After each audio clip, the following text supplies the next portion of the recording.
कहानी शुरू होती है ऑफिस के उस कोने से जहां सच कम और साजिश ज्यादा चलती है। जी हाँ, ऑफिस का टाइम खत्म होने वाला होता है, ज्यादातर स्टाफ निकल चुका होता है, लेकिन गोपाल, कुंदू और रुम्पा मैडम अभी भी बैठे हुए होते हैं। टेबल पर फाइलें पड़ी होती हैं और दोनों के चेहरों पर जहरीली मुस्कान। रुम्पा मैडम धीमी आवाज में कहती हैं, अब समझ आया, अहाना मैडम इतनी साफ सुथरी क्यों बनती फिरती हैं? गोपाल हंसी दबाकर बोलता है, हाँ, सबको करप्शन का लेक्चर देती हैं और खुद अपनी ही सास का प्रोजेक्ट अप्रूवल लिस्ट में घुसा दिया। रुम्पा आंखें सिकोड़ कर बोलती हैं, और 7 लाख का फंड भी दिलवा रही है। गांगुली सर को जरा भी आइडिया नहीं है कि दुर्गा देवी अहाना की सास हैं। गोपाल कुर्सी से आगे झुककर बोलता है, बस यही तो मौका है, कल सर को सब सच बता देते हैं, फिर देखते हैं अहाना मैडम का आइडियलिज्म कहाँ जाता है। रुम्पा के चेहरे पर इविल स्माइल आ जाती है। प्रोजेक्ट कैंसिल होगा, मूर्तियों वाला गोदाम सील होगा और अहाना मैडम की अकड़ भी टूटेगी। दोनों की हंसी ऑफिस की दीवारों से टकराकर गूंज जाती है। अगला दिन सुबह का वक्त, दुर्गा देवी अपने गोदाम में मूर्तियों को साफ कर रही होती हैं। तीनों बहुएं, दीदी भाई सब थोड़े घबराए हुए होते हैं। बड़ी बहू बोलती है, माँ, आज गांगुली सर इंस्पेक्शन के लिए आ रहे हैं, कहीं कोई गलती न हो जाए। दुर्गा देवी कहती हैं,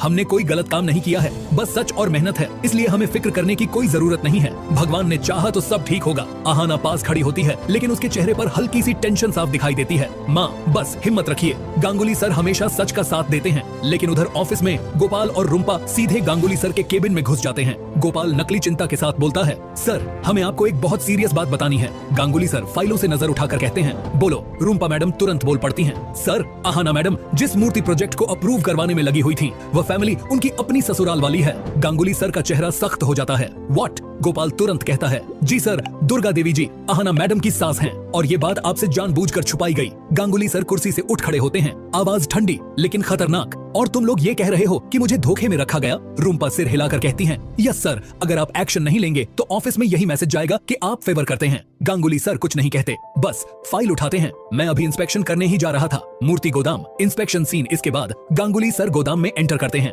दुर्गा देवी और सब लोग नर्वस होते हैं। गांगुली सर मूर्तियों को ध्यान से देखते हैं, एक एक मूर्ति को हाथ से छूकर। काफी अच्छा काम है, पूरा ट्रेडिशनल इंडियन। दुर्गा देवी हाथ जोड़कर कहती हैं, हंस सर, यही हमारी रोजी रोटी है। गांगुली सर अचानक पूछते हैं, आपको पता है अहाना जी ने ये प्रोजेक्ट रिकमेंड किया? दुर्गा देवी सच के साथ कहती हैं, जी सर, वो मेरी बहू है। एक पल के लिए सब कुछ जम सा जाता है। गांगुली सर की आंखों में गुस्सा आ जाता है। Office emergency meeting. ऑफिस में इमरजेंसी मीटिंग होती है। गांगुली सर फाइल जोर से टेबल पर रखते हैं। प्रोजेक्ट अप्रूवल टेम्पररी होल्ड पर डाला जाता है। अहाना शॉक में, सर प्लीज। गांगुली सर उंगली उठाकर कहते हैं, आपने मुझे पूरी सच्चाई क्यों नहीं बताई? ये कॉन्फ्लिक्ट ऑफ इंटरेस्ट है। उसी वक्त चपरासी आकर बोलता है, सर, मूर्ति गोदाम सील करने का ऑर्डर। गांगुली सर गहरी सांस लेकर कहते हैं, सील कर दो। Thumbnail moment. इसके बाद गांगुली सर अप्रूवल लेटर फाड़ देते हैं। दुर्गा देवी यह देखकर चक्कर खाकर गिर पड़ती हैं। अहाना और चारू दौड़कर उन्हें संभालते हैं। पीछे गोपाल और रुम्पा टूटी हुई मूर्तियां हाथों में पकड़े इविल स्माइल के साथ खड़े होते हैं। पुलिस गोदाम पर सील लगा रही होती है। अहाना दुर्गा देवी का हाथ पकड़कर कहती है, माँ, मैं चुप नहीं बैठूंगी।